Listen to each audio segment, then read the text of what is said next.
Today is Pentecost, and I had planned a rah-rah sermon about us being the church. I was going to talk about all the gifts that people have in this congregation. I was going to talk about how I see the Spirit moving among us. I was going to talk about all the great things, the inklings of great things that I see being born in our midst. It was going to be a yay us sermon, in some ways a pep talk during a pandemic time, so that you who can't be here don't despair about your church. But then another black man was killed by white police officers this week. Another unarmed black man who was clearly complying with the police, who had an officer's knee on his neck for 8.5 minutes. He was clearly complaining of pain and shortness of breath for 8.5 minutes.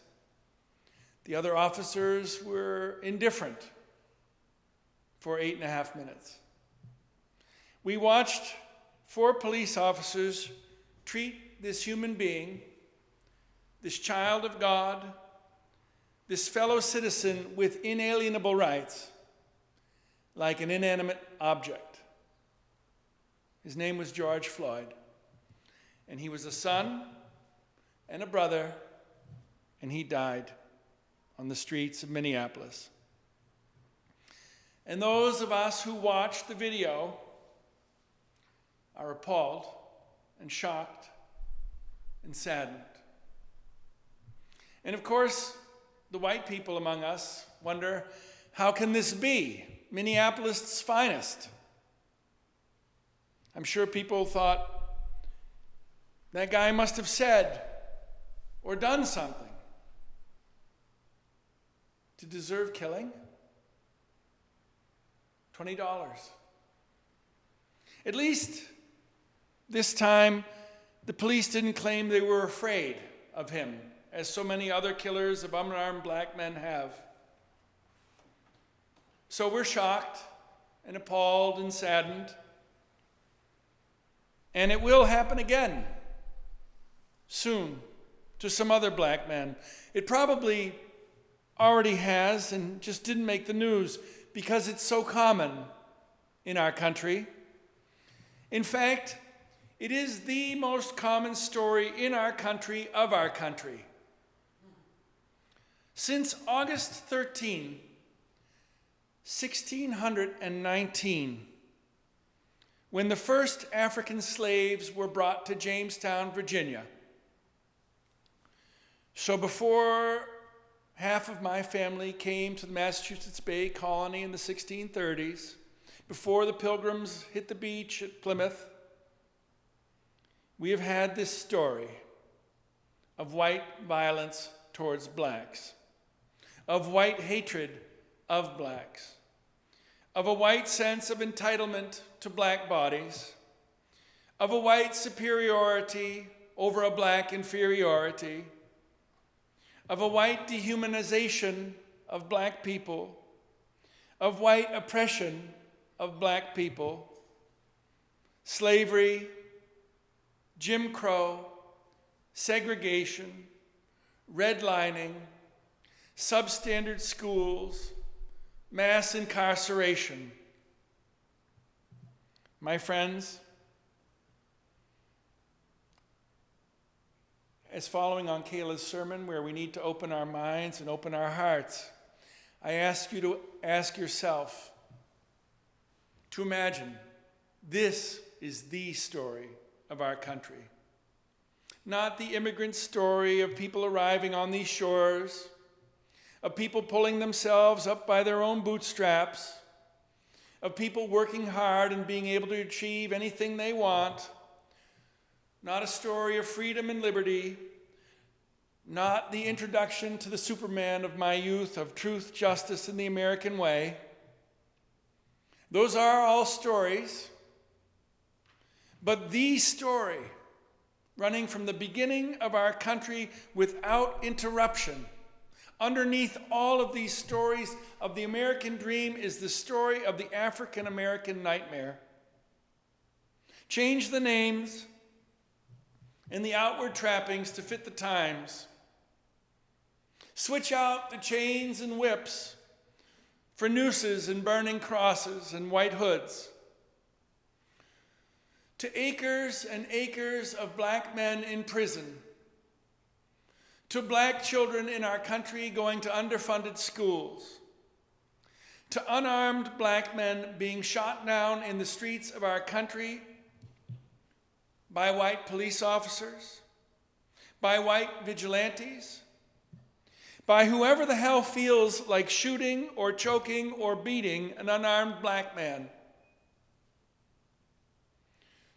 To just last week, a Hillary Clinton supporting liberal white woman in Central Park calling the place on a black man who was watching birds. And what will the consequences be that fit the crime? Sure, those 4 officers have been fired, and one faces charges of third-degree murder. But what would be the charges if George Floyd had killed him? Will this officer sit in a hellhole of a jail for the rest of his life as he would if he were a black man?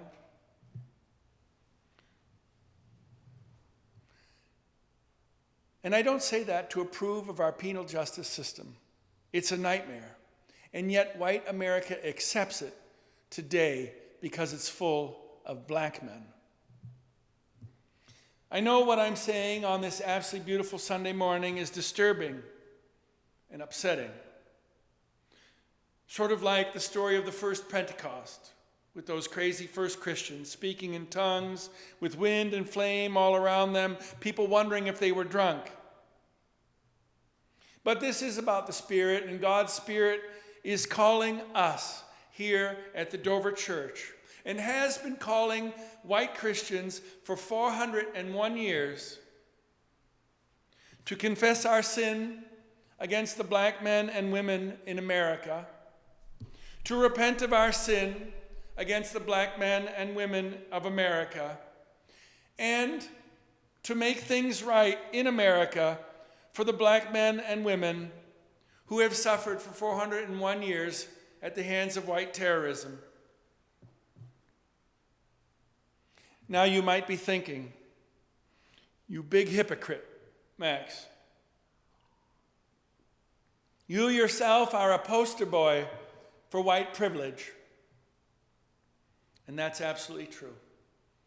Those of you who knew where I grew up in Worcester know that it's true.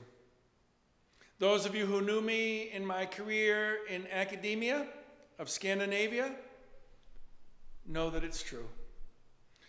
Those of you now who know that I live in Dover, Massachusetts, which is predominantly white and mostly massively privileged, know that it's true. I live far from the kinds of places where white police officers beat, choke, or shoot black men. You might be thinking, why am I up on my high horse when I choose to live in a place removed from all of that? And I would say those are good questions. But I would say that I am aware that I live in a segregated town and that the cost of our real estate and our whiteness keeps us isolated from the real flashpoints of racism in our country, and that's why many of us do choose to live here. We choose to live far from the consequences of our privilege, but I do have eyes, and I can see. And I do have ears, and I can hear. And I don't know why now, and not with Trayvon Martin, or Freddie Brown, or any of the others, but we do have to stop dragging our feet.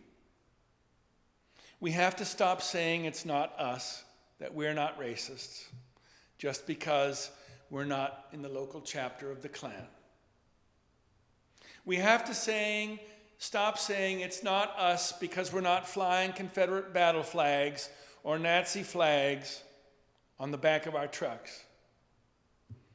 We have to stop saying it's not us, we're not racists, because we are not committing overt acts of violence against black people. My friends, if we want to say that we're truly living our faith, and we really want to understand who Jesus is, and what the Spirit does, and what taking up our cross and following Jesus as his disciples is all about, we have to begin to be willing to give up our white privilege. What's that, you might ask? Do you mean that we should all sell our homes in Dover and move into Dorchester and live in poverty? No. But we could insist in this commonwealth of Massachusetts that our tax dollars fund schools in Boston and Brockton and Framingham and Holyoke, as well as they do in Dover and Sherborne. And those children have the same beginnings as ours. That's admitting privilege and being willing to give it up. We also need to get educated. We need to learn from the many great writers and teachers on racism exactly what the real scar is in our country.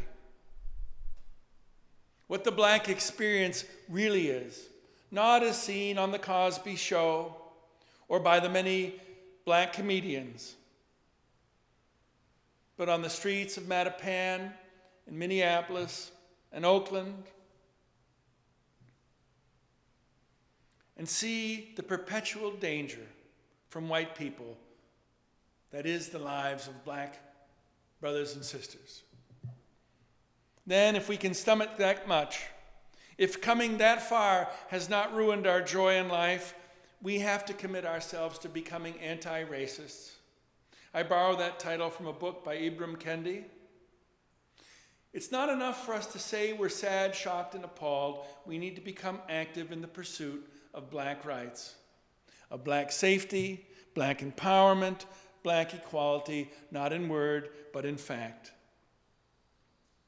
Now, if this sounds ludicrous to you, I would like you to try to imagine a couple things.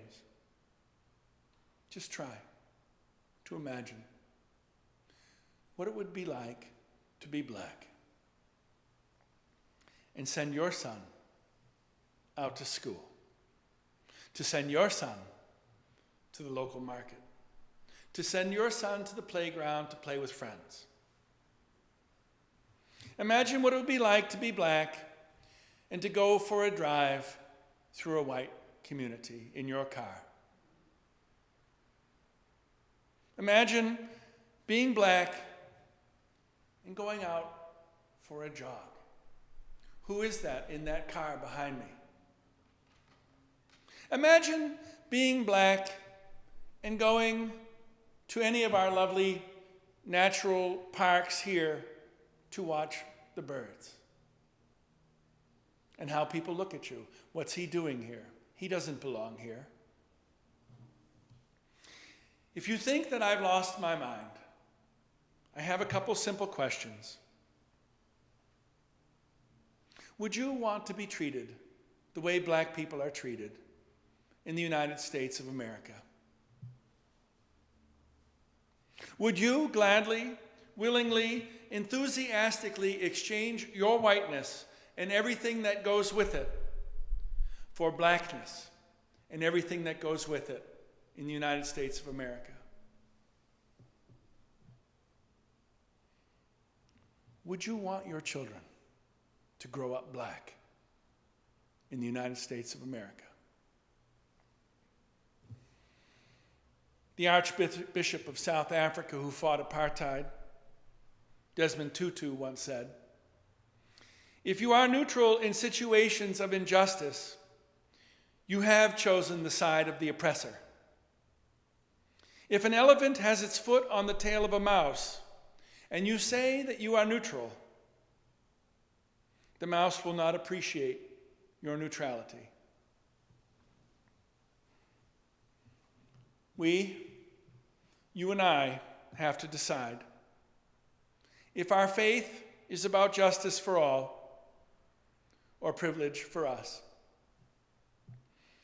I'm going to be inviting people who are interested to join me in reading groups to begin to become educated and to begin to see what we can actually do in our Commonwealth for our neighbors who live just 6 miles from here.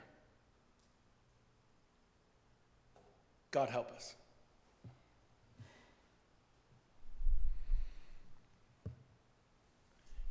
We're going to sing together